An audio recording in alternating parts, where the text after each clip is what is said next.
eUnited has always shown some promise but can never seem to make it across the finish line. They had quite a showing in Stage 2 playoffs this weekend, only to get taken down by Red Reserve. Maybe instead of Maven's curse, we're now seeing Benson's blessing. Is eUnited a top-tier team, or will the wheels fall off once again? Ben, let's hear what you got to say. You know, obviously, I had a ton of faith in eUnited going into the playoffs. I don't want to say... you picked them as your winner. I did. I don't want to say I was necessarily wrong, because I was definitely more correct than Maven's prediction. But still, eUnited, you look at how they performed in terms of their game types. It was even Stevens across the board. 4-4 in hardpoint, a 2-2 S&D, and 2-2 for CTF. So a very weird record, really, for the squad. But the one thing to really note for the eUnited squad, and this is what really gives me a lot of hope for them come Call of Duty World Championships, Clay. Clay was just back on form, man. He was having some of those maps where you're like, this reminds me of old school Clay. This reminds me of the true leader Clay Stick can be. Don't get me wrong, still a ton of room for improvement. And I think the next 2 weeks, you'll see the eUnited squad improve. Will they finish top 4 at Champs? After seeing some of the cracks really exploited at playoffs, I'm honestly not too sure.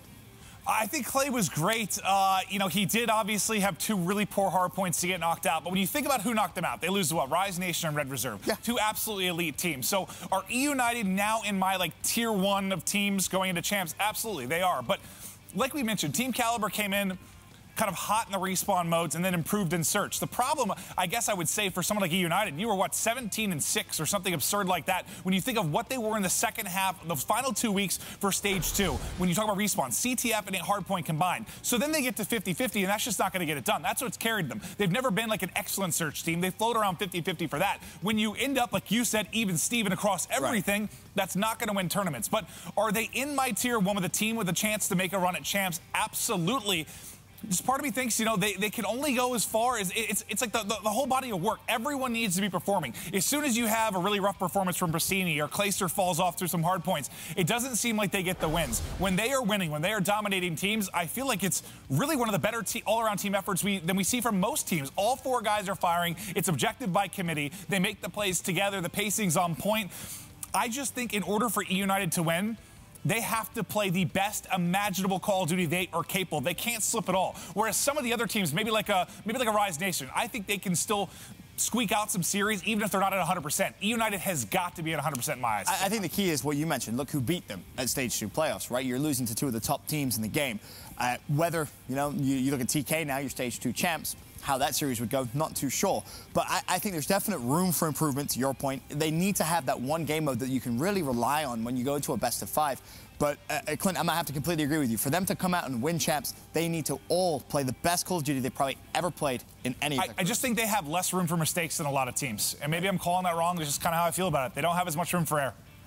All right, so both of you guys have a lot of strong opinions on eUnited, but I'm going to give that point to Maven. The reason is, Ben, I think this team is going to get top 4 at Champs. The reason is, the only teams they lose to, Red Reserve and Rise Nation, who hopefully you don't see until Saturday night, Sunday morning at a CWL Championship. Hopefully.